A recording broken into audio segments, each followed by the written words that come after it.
আমি কি করব বলুন? আমি তো বেশ কয়েকজন ব্রাহ্মণকে শিখিয়ে পড়িয়ে তবেই সবাই পাঠিয়েছিলাম, কিন্তু দেখলাম তারাও কিছু করে উঠতে পারলো না। যেমন আপনি তেমনি আপনার পাঠানো ব্রাহ্মণের দল। উপস্থিতি সার, কাজের নামে অষ্টরম্ভা। এভাবে বলবেন না। আজকে সভায় যেটা হলো তা সত্যি বিস্ময়কর। আপনি থাকলে আপনিও অবাক হতেন।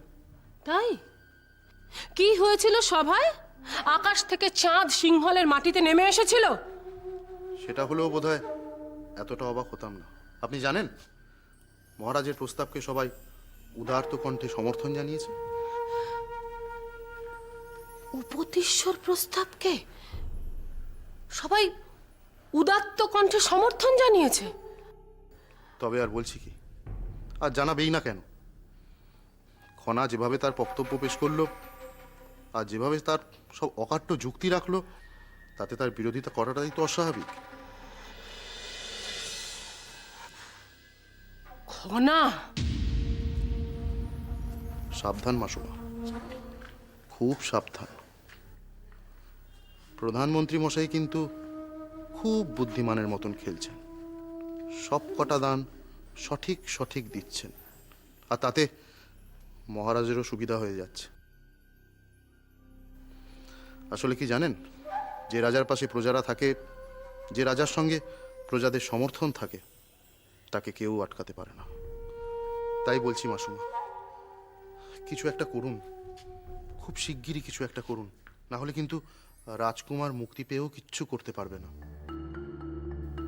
সিংহলের সক্রিয় রাজনীতিতে তার কোনো মূল্যই থাকবে না।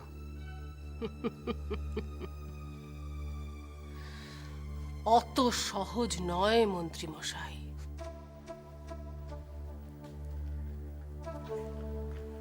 বিষয়টা অত সহজ নয়। দেশে যেমন হাওয়া থাকে, তেমনি হাওয়া বদলও থাকে। আর দেখবেন, ওই হাওয়া বদলের সময় মহানামা ঝড় হয়ে আছড়ে পড়বে উপতিশ্বর ওপর। আর তখন উপতিশ্বকে মিহির, খনা, দেবী জাহ্নবী, জয়দ্রথ কেউ রক্ষা করতে পারবে না, কেউ না।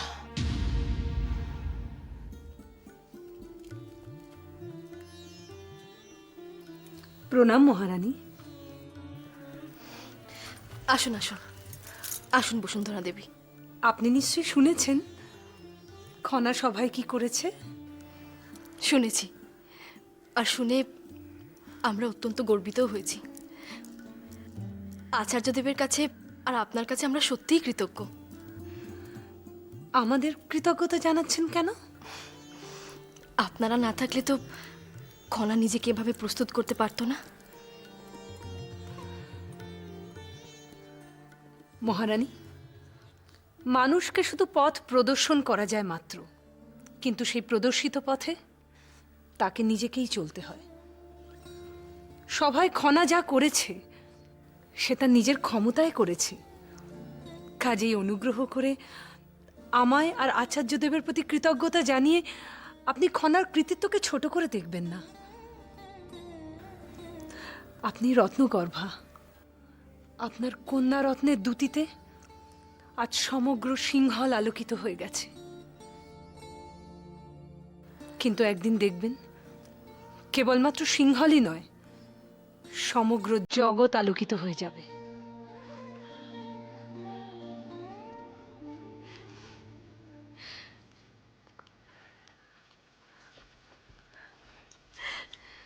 খনা, খনা, তুমি আমার মাথা উঁচু করে দিয়েছো আজ। খনা,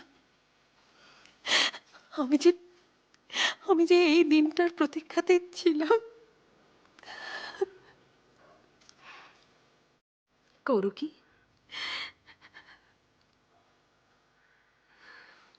এটাই কিন্তু শেষ নয়। এ হলো খনার প্রকৃত সাফল্যের শুভ সূচনা। আমার একটি পরামর্শ আছে।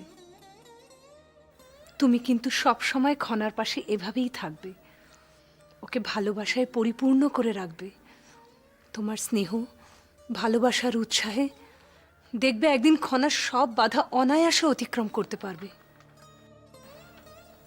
নিশ্চয়ই, আমি সর্বদা খনার পাশে থাকবো, নিশ্চয়ই থাকবো। গুরুমা,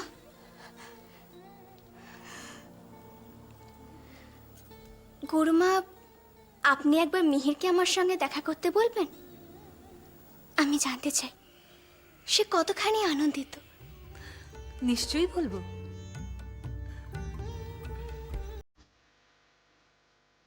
আমার বিশ্বাস সে এই সংবাদ শুনে অত্যন্ত আনন্দিত হবে।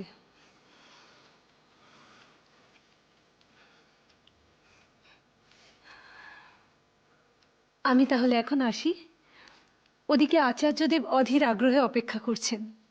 হ্যাঁ, গরুকে ওনাকে নিরাপদে আশ্রম অব্দি পৌঁছে দেওয়ার ব্যবস্থা করে দে। আসুন আমার সঙ্গে।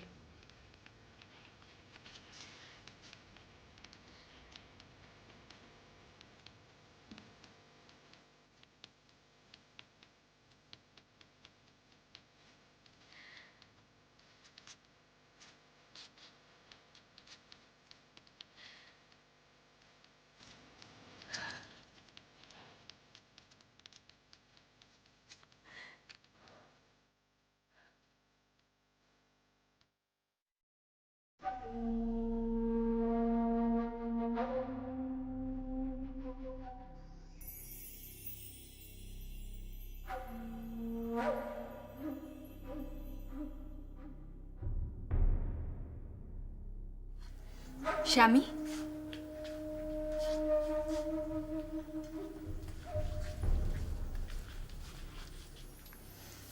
নিন। মিষ্টি কিসের জন্য?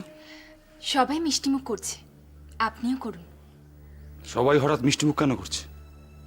আজ এক অবিশ্বাস্য ঘটনা ঘটেছে যে, আর তার পিছনে আপনারও অবদান আছে। কি ঘটেছে? সেসব জেনে আপনার কোনো লাভ নেই। আপনি মিষ্টি খান, আর আমি সবাইকে গিয়ে মিষ্টি দিয়ে বলে আসি যা ঘটেছে তা আমার স্বামীর জন্যই ঘটেছে। হেয়ালি করে কথা বলতে তোমার খুব ভালো লাগে, কিন্তু আমার ভালো লাগে না। আমার ধৈর্যের একটা সীমা আছে। বেশ, তাহলে শুনুন। মিহির অস্ত্র শিক্ষার জন্য অনুমোদন পেয়ে গেছে। মিহির অস্ত্র শিক্ষার জন্য অনুমোদন মানে? আমরা মিহিরকে অস্ত্র চালনার জন্য প্রশিক্ষণ দিতে চেয়েছিলাম। সেই নিয়ে আজ এক বিতর্ক সভা বসেছিল। 7 জন জ্ঞানী ব্রাহ্মণ এসেছিলেন। জানেন, খনা তাদের সবাইকে হারিয়ে দিয়েছে। সে এমন যুক্তি দিয়েছে যে ব্যাস, যথেষ্ট হয়েছে। একে তো আমার আড়ালে তোমরা যা খুশি তাই করে বেড়াচ্ছ, আবার সেটা শতমুখে এসে আমাকে শোনাচ্ছ। আর আমি তো বুঝতে পারছি না এর পিছনে আমার অবদানটা কোথায়। আপনি বুঝতে পারছেন না? না, বুঝতে পারছি না। আমার অবদান আর মিহিরের অস্ত্র শিক্ষা আমার দুটোই আমার কাছে কিরকম দুর্বোধ্য লাগছে। আপনি তো জানেন, মহারাজা জয়দাদাকে উদ্ধারের কাজে মিহির সাহায্য করেছিল। কিন্তু কি জানেন, বিদ্রোহ দমন হয়ে গেলেও মিহিরের জীবন কিন্তু নিরাপদ নয়। আপনার তো আর শুভাকাঙ্ক্ষীর অভাব নেই। কে কখন কোথা থেকে তার উপর আক্রমণ করে বসে কে বলতে পারে। খনাও তো সবসময় তার সাথে থাকতে পারবে না, তাই তার নিজের জীবন তাকেই রক্ষা করতে হবে। কিন্তু এর পিছনে আমার অবদানটা কোথায়? বাহ, আপনি ষড়যন্ত্র করে মহারাজা জয়দাদাকে বন্দি না করলে সে তো কোনোদিনই এসবে জড়িয়ে পড়তো না। তার প্রাণ সংশয় নিয়ে প্রশ্নও উঠত না। আমরাও তাকে নিয়ে ভাবতাম না, আর সেও তার অধিকার অর্জন করতে পারত না। এবার বুঝতে পারছেন আপনার অবদান কোথায়? এই সব কিছুই আপনার জন্য হয়েছে স্বামী, শুধু আপনার জন্য।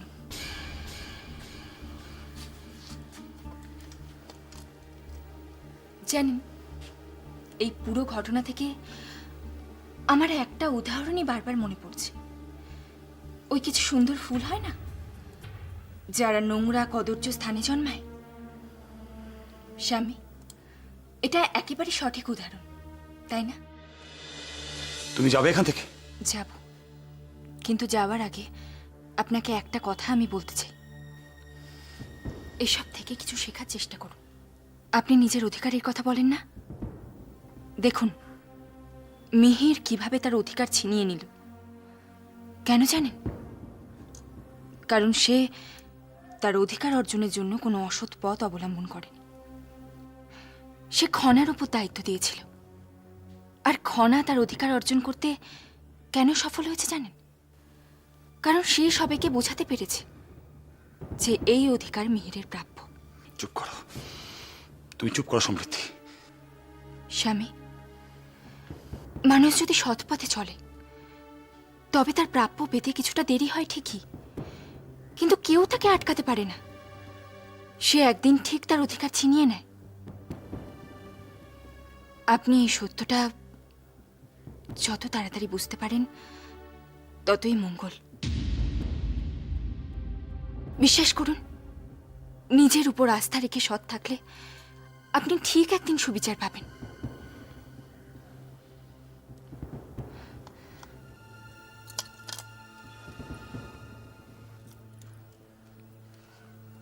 আমার কথাগুলো দয়া করে মনে রাখার চেষ্টা করবেন।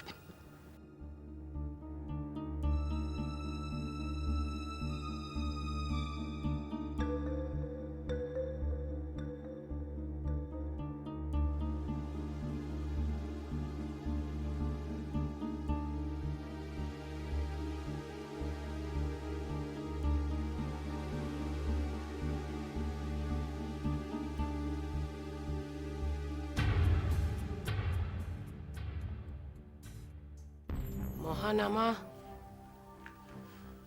নজরবন্দি। জ্যোতিষবীর অপসারিত, নির্বাসিত। আমাদের সাহায্যের জন্য আছে একমাত্র খাদ্যমন্ত্রী, কিন্তু তার অবস্থাও তো টালমাটাল।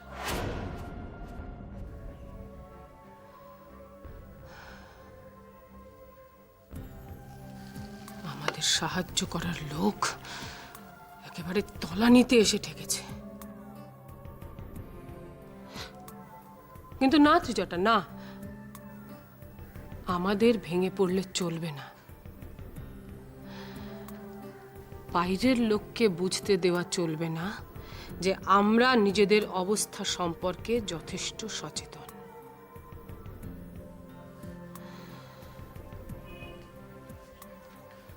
হাতে আমাদের যে কটা ঘুঁটি রয়েছে তাদের নিয়েই আমাদের খেলে যেতে হবে।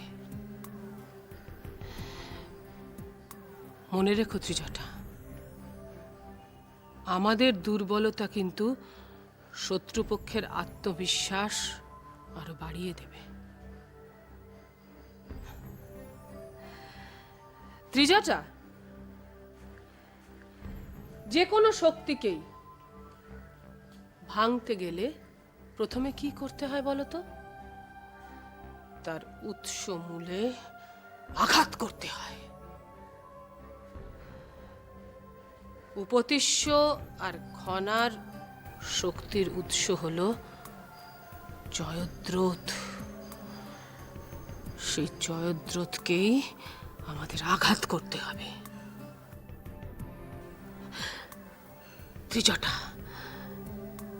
জয়দ্রথকে এমন আঘাত করতে হবে যাতে সে একেবারে বেসামাল হয়ে যায়,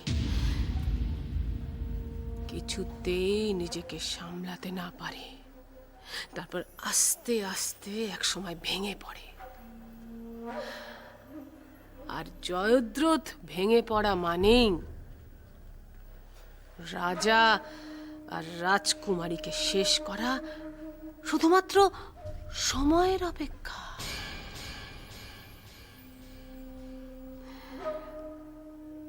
তাই বলছি ত্রিজটা, ওঠো, নিজের দুঃখ যন্ত্রণা সব ভুলে যাও।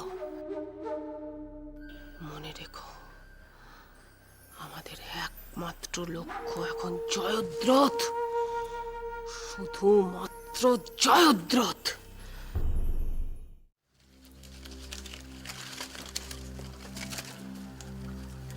তাহলে আজকের মতো তোমাদের অধ্যয়ন শেষ। স্বামী, স্বামী, সুসংবাদ আছে।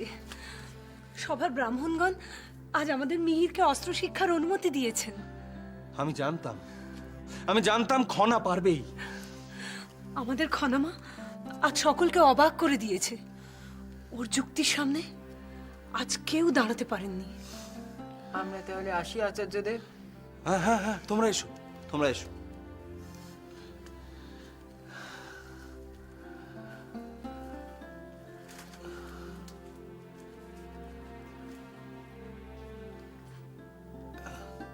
কি ব্যাপার মিহির, তোমার সমস্যার সদর্থক সমাধান হয়েছে।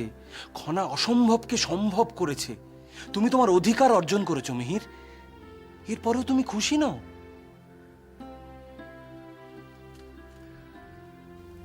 মিহির, তাকাও আমার দিকে।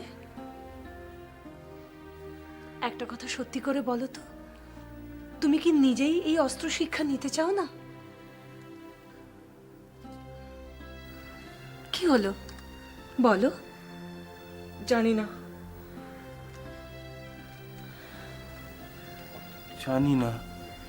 জানি নার অর্থ কি? আমার মনে হয় ব্রাহ্মণরা মেনে নিলেও পিতা মন থেকে তা কখনো মেনে নেবেন না। তুমি চিন্তাগ্রস্ত হও না মিহির, আমি তার সাথে দেখা করে এসেছি। তিনি অত্যন্ত আনন্দিত হয়েছেন।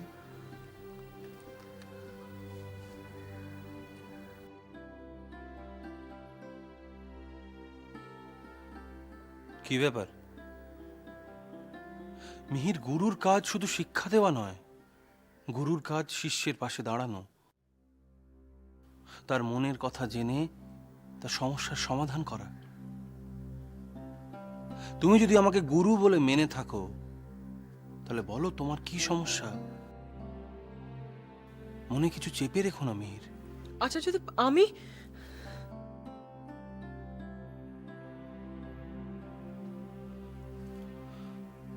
বলো মিহির, বলো। তুমি তোমার মনের কথা বললে তবেই না দুজনে মিলে যুক্তিসঙ্গত সমাধানের পথ খুঁজে বের করা সম্ভব হবে। আচার্যদেব, আমি তা কোনোভাবেই মেনে নিতে পারছি না। কোনটা তুমি মেনে নিতে পারছো না মিহির? খনা একজন মেয়ে হয়ে আমার জন্য লড়াই করবে, আমার অধিকার ছিনিয়ে আনবে। আমার পক্ষে তা মেনে নেওয়া অসম্ভব। মনে হচ্ছে আমার পুরুষত্ব আক্রান্ত হয়েছে। নিজেকে খুব অসহায় বলে মনে হচ্ছে। মনের মাঝখানে কেবল একটাই প্রশ্ন উঠে আসছে যে আমি আমার নিজের সমস্যা সমাধান করতে সক্ষম নই, সেই জন্য আমাকে একজন মেয়ের ওপর নির্ভর করতে হবে। তোমার চিন্তাধারার সঙ্গে তোমার বয়সের কোনো সামঞ্জস্যই নেই। অথচ তুমি বা তোমরা যারা আমার কাছে শিক্ষা গ্রহণ করো, তারা নতুন যুগের দূত। তোমরা যে লিঙ্গভেদে বিশ্বাস করবে আমি কোনোদিন ভাবতেই পারিনি মিহির। মিহির, একজন ছেলে আর একজন মেয়ের মধ্যে শারীরিক পার্থক্য ছাড়া আর কোনো পার্থক্যই নেই। তারা দুজনেই মানুষ, দুজনেই ঈশ্বরের সৃষ্টি। তাহলে ভেদাভেদ আসে কি করে?